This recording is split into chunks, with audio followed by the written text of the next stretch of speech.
سیارت عالیہ سے ہمیں نوازیں. محترم جناب حافظ محمد سعید فاروق.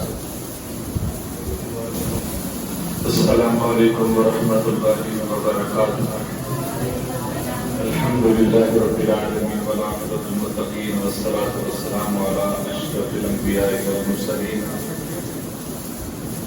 اللهم صل علی محمد وعلی آل محمد وبارک وسلم وصلی علیہ. اما بعد اعوذ باللہ من الشیطان الرجیم. بسم اللہ الرحمن الرحیم.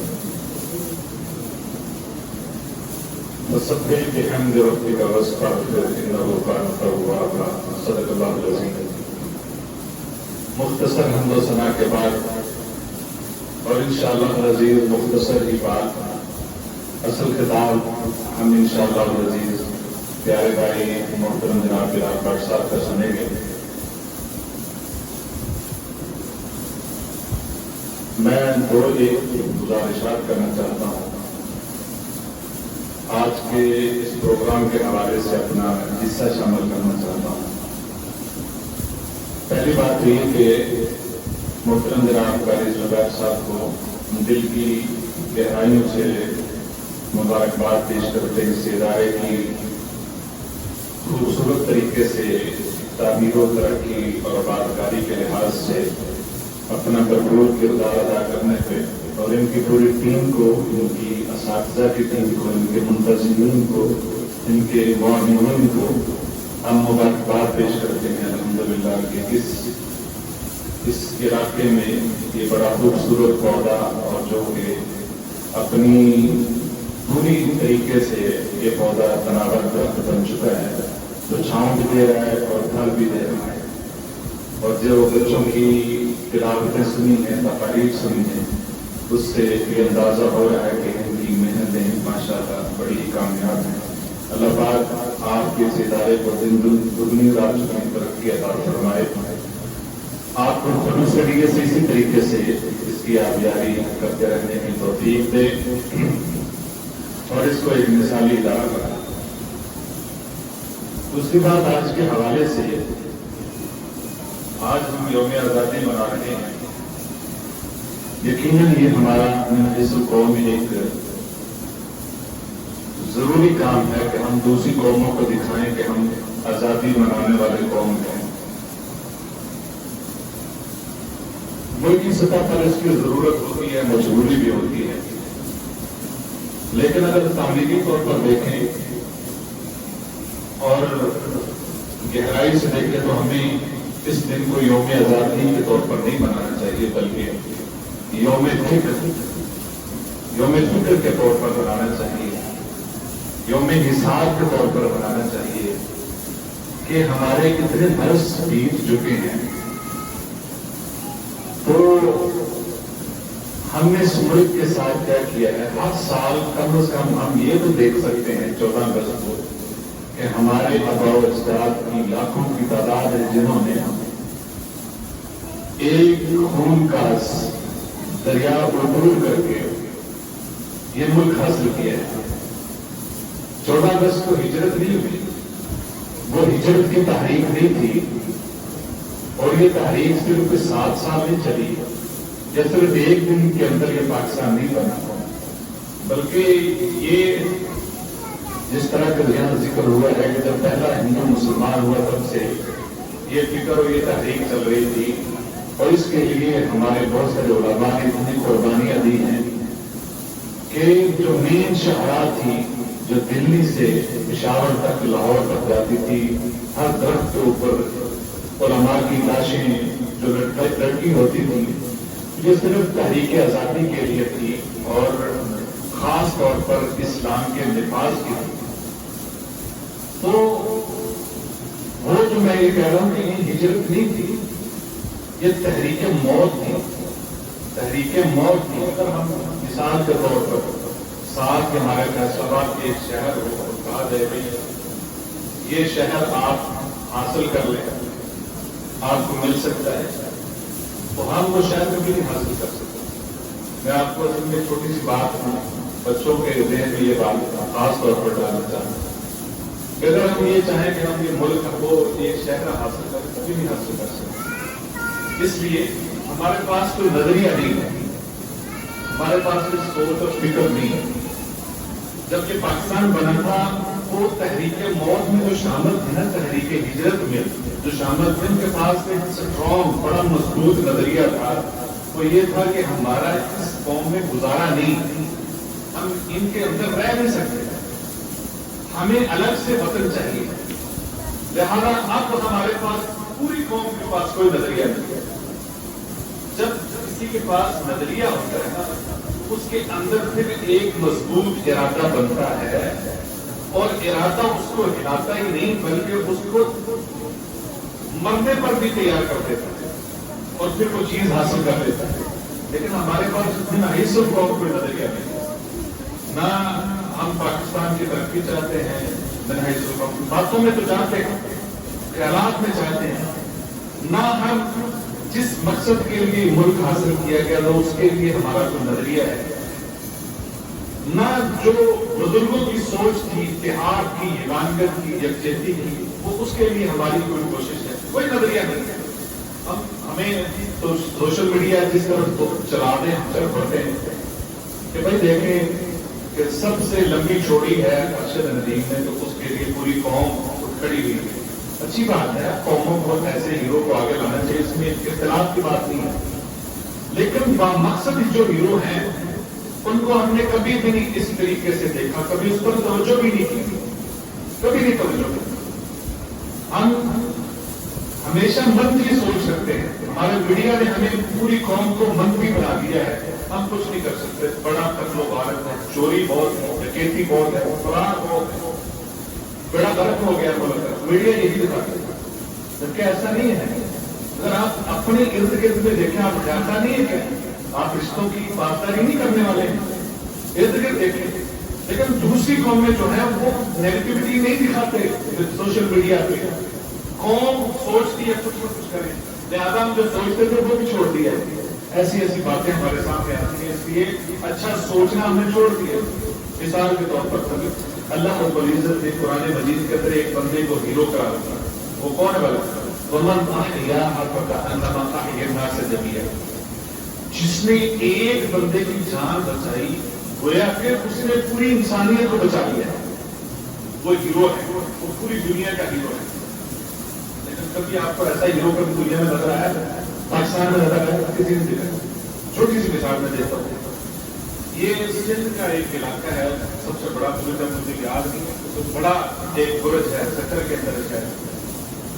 وہاں پھول کے اوپر ایک عام سا بندہ ہے، نوجوان ہے، وہ غوطہ خور ہے.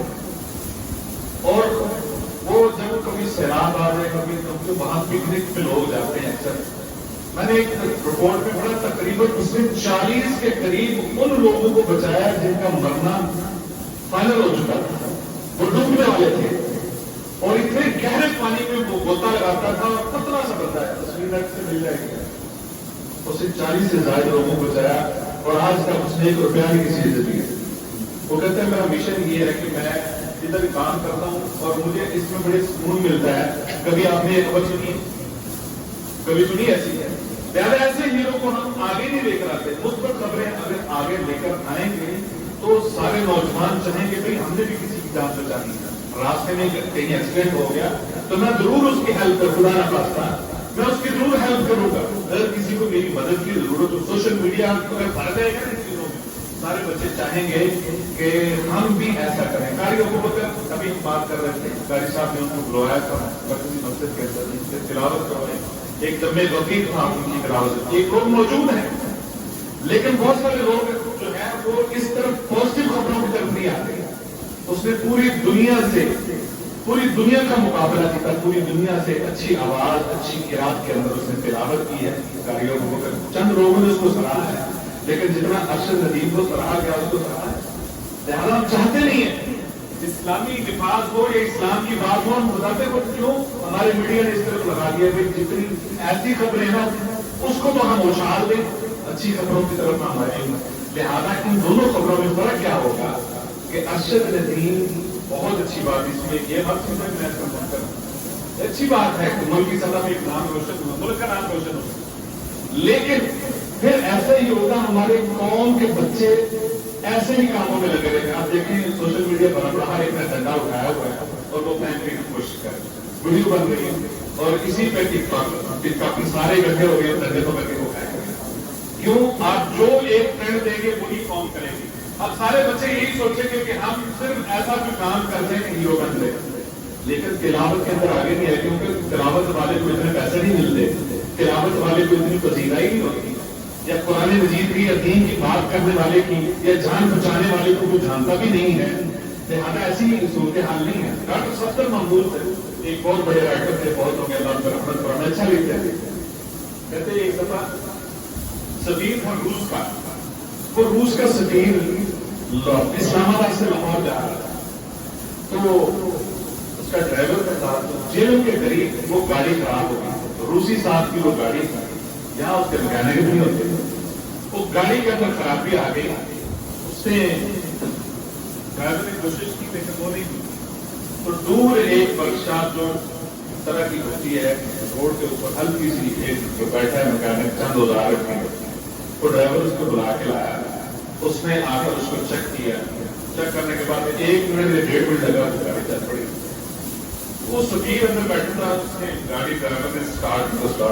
سفیر نے کہا اس کو کچھ دیں، آپ کوئی مزدوری دیں. تو ڈرائیور نے کہا آپ دے دیں، میں نے دینے کی کوشش کی. بہرحال اس سفیر نے اس کو کہا کہ نہیں جی آپ دے دیں، یہ مزدوری آپ کو کرنی ہے. اس نے کہا بھائی میں آپ سے مزدوری نہیں لے سکتا، آپ یہ ڈرائیور نے مجھے تعارف کروایا کہ آپ پاکستان کے مہمان ہیں، آپ ایک پوری قوم کے مہمان ہیں، آپ سے مزدوری اس میں کوئی محنت بھی نہیں، کام بھی کوئی نہیں تھا، لہذا اس لیے میں آپ سے بالکل پیسے نہیں لوں، یہ آپ جائیں اور اللہ کی حفاظت فرمائے. اس طرح کی بات نہیں. اور وہ سفیر جا کر اپنے ملک میں کہتا ہے کہ ایسی قوم کو ہم شکست نہیں دے سکتے جو اتنے مہمان نواز ہیں. ہمارے ہاں اتنا سا کام ہو، اتنے پیسے لیتے ہیں، اور پہلی بات یہ کہ جس جگہ ہم کھڑے تو کوئی آتا بھی نہیں ہے، لیکن وہاں کیا ہے کہ اس نے خیر خائی کی انتہا کر دی. جس طرح ہم پھنسے ہوئے تھے، کہتے میں بیان نہیں کر سکتا، میں اگلی میٹنگ میں میری رہ جاتی تو کتنا نقصان ہے اس کا اندازہ نہیں تھا. لہٰذا ایسی مثبت خبریں ہمارا میڈیا بھی نہیں اٹھاتا. دوسرے قوموں نے جو ہمارے بارے میں کہا تو بھی نہیں چاہے. کہیں خدا نخواستہ تھوڑی سی بدمزگی ہو کے اب 25 کروڑ کی آبادی، خرابیاں تو ہوتی ہیں ہر قوم میں. کسی ملک میں آپ چلے جائیں، کسی ملک میں ایسا نہیں کہ خرابیاں نہ ہوں، لیکن میڈیا ہمارا ذہن سازی کر چکا ہے کہ ہم اچھی قوم نہیں ہے. لہذا ہم کوشش کریں کہ ہم نے اچھی قوم بننا ہے، اور یہ اچھی قوم بننے والے یہ ادارے یہی کام کر رہے ہیں. یہ مبارکباد کے یہ ادارے مستحق ہیں کہ جو آپ کو اچھی قوم بنا رہے ہیں، جو اخلاق، جو کردار سازی کر رہے ہیں، جو اخلاق سکھا رہے ہیں، جو آپ کو اچھے انسان بنا رہے ہیں. لہذا آپ انہی لوگوں کے پیچھے لگے، فضولیات کے پیچھے نہ لگے. ایک لڑکی ہے، وہ ایک ڈانس کرتی ہے، گانا گاتی ہے، راتوں رات کو دنیا میں مشہور ہو جاتی ہے. بتائیں کہ بچیاں کیا مدارس میں آئیں گی؟ جب اس طرح کی بچیاں راتوں رات مشہور بھی ہو جاتی، کروڑوں میں کھیلتی بھی ہیں. یہ اصل مسئلہ ہے کہ ہمارے پاس نظریہ ہونا چاہیے، مقصد ہونا چاہیے. ہمارے پاس وہ مقصد ہونا چاہیے، پھر عزم ہونا چاہیے. وہ مقصد کیا ہے؟ جو ہمارے آبا نے لاکھوں کی تعداد میں جنہوں نے قربانیاں دی ہیں. آپ حیران رہ جائیں گے کہ وہ داستانیں سن نہیں سکتے. جتنا مرضی سن کے کوئی بندہ آ جائے داستان. ہماری والدہ نے اپنے والدین کو اپنی آنکھوں کے سامنے راستے میں چھوڑا ہے، قربان کیے. وہ 2 سال کے ہیں اور ان کی باتیں ہم سنی نہیں جاتی. جنہوں نے قربانیاں دی ہیں وہ اتنی قربانیاں اس لیے دی تھی کہ آپ فضولیات میں اپنی زندگی گزار دیں، اور جتنا فضول وقت ہم گزار سکتے ہیں گزار دیں. اس لیے سارا کچھ کیا تھا. لہٰذا صرف یہی ایک میرا چھوٹا سا پیغام تھا. قریب تو ہم صاحب سے سنتے ہیں کہ ہم بامقصد بن جائیں، بامقصد زندگی گزارنے والے بن جائیں، اور ہمارا کوئی نظریہ ہوگا. جو نظریہ ہمارے آباء و اجداد نے اپنایا تھا وہ تھا اسلام کا نفاذ. تو اسلام کا نفاذ ہم پورے پاکستان کا نہیں نافذ کر سکتے، تو یہ جتنے بیٹھے ہیں اتنے اوپر تو نافذ کر سکتے ہیں. پاکستان اتنا تو ہم بنا سکتے ہیں جتنا ہمارے حصے میں اگر 5 مرلے کا پاکستان ہے تو 5 مرلے میں پاکستان بنا سکتے ہیں کہ نہیں بنا سکتے؟ یعنی 5 مرلے کے گھر میں رہتے ہیں، 2.5 مرلے کے گھر میں رہتے ہیں، تو 2.5 مرلے کے گھر کے اندر تو پاکستان وہ بنا سکتے ہیں جو ہمارے آباء و اجداد نے سوچا تھا. بس اتنی سی بات ہے. یہی کوشش کریں علامہ کی توفیق عطا فرمائے اور فکر کی توفیق عطا فرمائے کہ ہماری قوم نے یہ اتنے سال برباد کیوں کیے ہیں اور اس ملک کو سنبھالنے کی توفیق عطا فرمائے. اور یہ بھی بات یاد رکھیں اس ملک کو کبھی کچھ نہیں ہو سکتا. کیوں؟